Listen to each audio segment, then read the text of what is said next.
Perkenalkan, nama saya Sarah Sabu, kelas genap angkatan 19, sebagai moderator kelompok 2, mata kuliah apresiasi seni 2.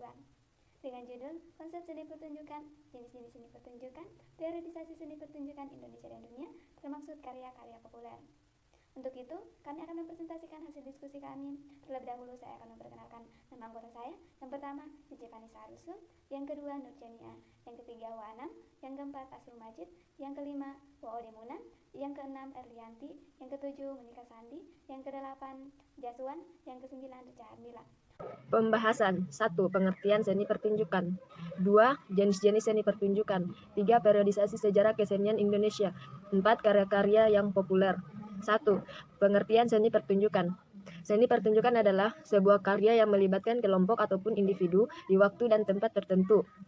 Karya seni yang ditampilkan bukan hanya seni peran, melainkan gabungan dari seni peran, seni rias, seni musik, make up, dan kostum yang akan digunakan oleh pemeran drama tersebut.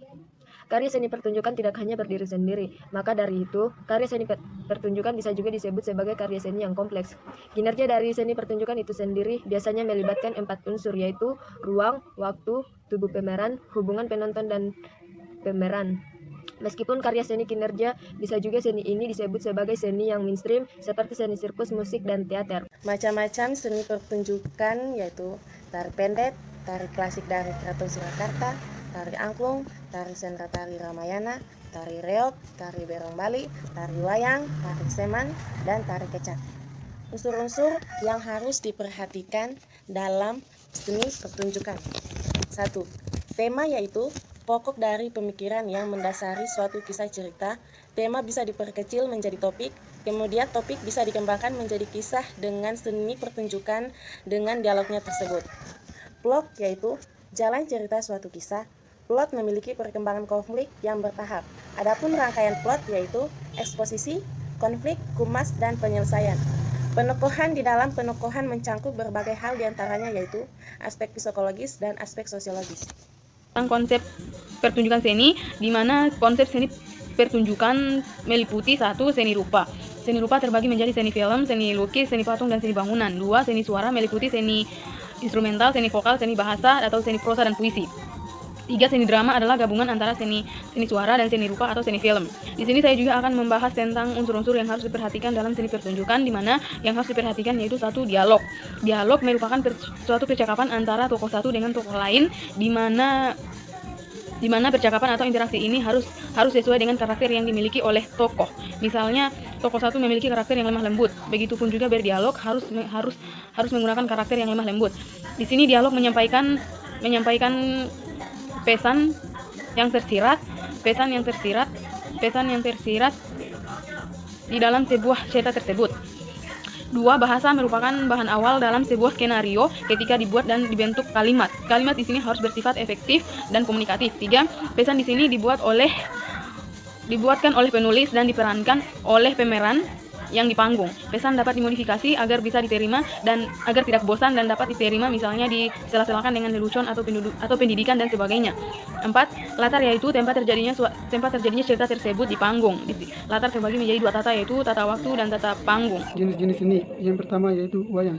Wayang merupakan pertunjukan yang dipandu oleh dalang. Karakter-karakter pewayangan yang diambil dari cerita Ramayana atau Mahabharata, termasuk pula yang mengambil kepribadian khas wilayah seperti cepot dari Sunda. Yang kedua yaitu ada drama komedi. Drama pertunjukan komedi adalah drama yang bertabiat menyenangkan dan lucu, yang menghasilkan hiburan yang bisa diterima oleh seluruh golongan penonton, baik itu kanak-kanak ataupun golongan dewasa. Yang ketiga yaitu tarian. Seni tari sangat erat membahasnya dengan budaya di suatu wilayah. Tarian dilakukan atau ditunjukkan bagaikan wujud lain dari curahan ekspresi perasaan etiket yang ditambahkan oleh sang penari. Fungsi seni pertunjukan.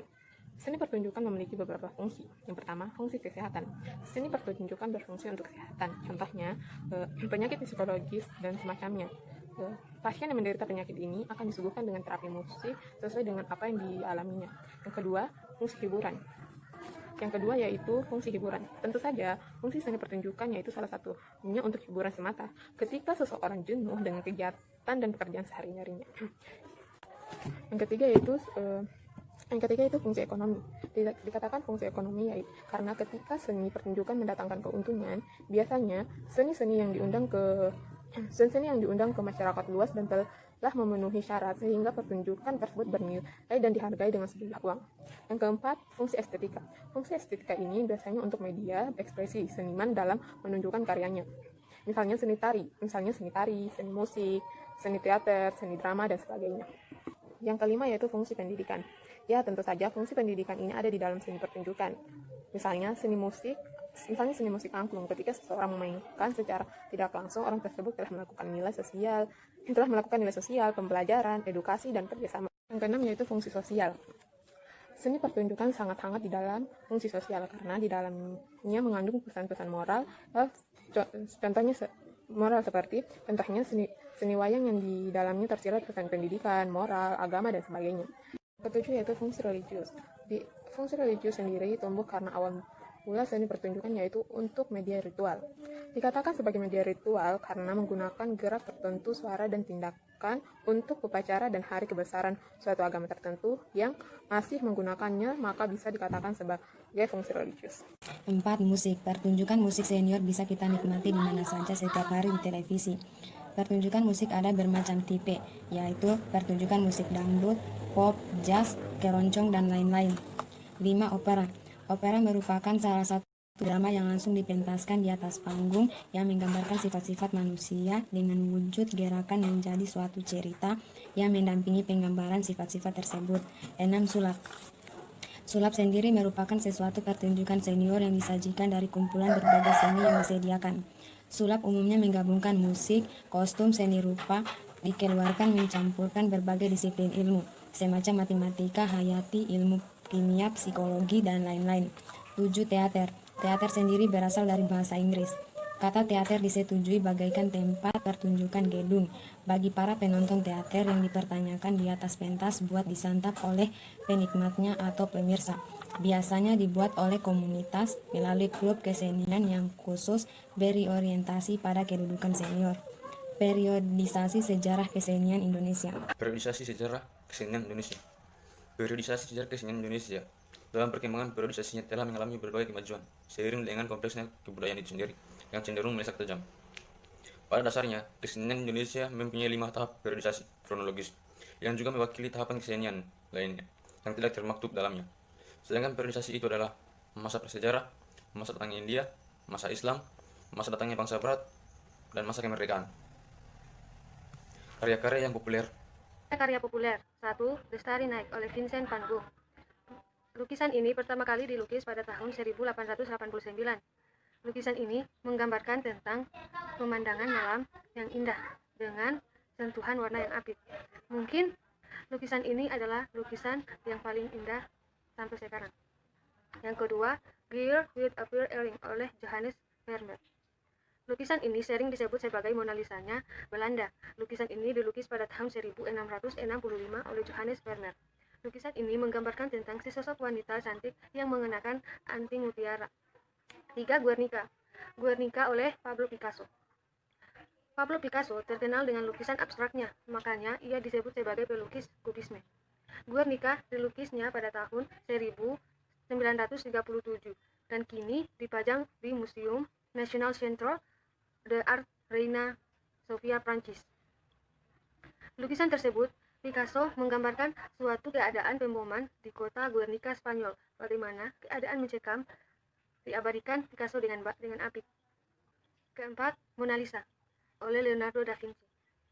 Leonardo da Vinci menggambar Mona Lisa pada tahun 1503. Mona Lisa digambarkan oleh da Vinci sebagai sosok gabungan dari pria dan wanita dengan tatapan senyuman yang misterius. Kononnya, lukisan ini memiliki banyak misteri dan lukisan ini paling banyak dicari ketika berkunjung di Museum Louvre. Kelima, Van Gogh Self-Portrait oleh Vincent van Gogh. Vincent van Gogh lah yang pertama kali melukis wajahnya sendiri di kanvas dan banyak ditiru oleh pelukis-pelukis lainnya. Lukisan potretnya ini dilukisnya pada tahun 1889, setahun sebelum ia meninggal dunia atau bunuh diri. Yang keenam, The Scream oleh Edvard Munch. Lukisan artistik dan imajinatif ini dilukis oleh Edvard Munch pada tahun 1893. Banyak orang berbeda pendapat mengenai ekspresi sosok di lukisan tersebut. Ada yang menganggap itu sebuah ekspresi kekaguman, kecemasan, dan kesedihan. Dan kabarnya lukisan tersebut begitu mahal pada saat pelelangan karena ditawar sebesar 1,2 triliun. Ketujuh itu ada Liberty Leading the People. Lukisan tersebut dilukis oleh Eugène Delacroix pada tahun 1830. Kini lukisan tersebut terpajang dengan bingkai besar di Museum Louvre, Prancis. Lukisan ini menggambarkan suatu perlawanan terhadap suatu kejadian sejarah, yaitu Revolusi Prancis. Baiklah, di poin ke-8 yaitu Illusion of the Boutin Party. Lukisan ini dilukis oleh Pierre Auguste Renoir pada tahun 1881. Kini lukisan tersebut berada di The Phillips Collection. Lukisan tersebut menggambarkan kejadian suasana santai di suatu meja. Beliau menangkap suatu kejadian nyata karena di lukisan tersebut merupakan para sahabat-sahabatnya. Baiklah, di poin ke-9 yaitu American Gothic. Lukisan ini terkenal pada abad ke-20. Lukisan tersebut menggambarkan dua sosok pria dan wanita yang merupakan anak perempuan dan ayah yang tinggal di suatu rumah yang khas pada zamannya. Kini lukisan tersebut berada di Royal Academy of Arts. Oke, itulah tadi hasil presentasi kami dari kelompok 2. Mungkin ada kekurangan atau salah kata yang tidak berkenan, kami mohon maaf. Sekian dari kami. Assalamualaikum warahmatullahi wabarakatuh.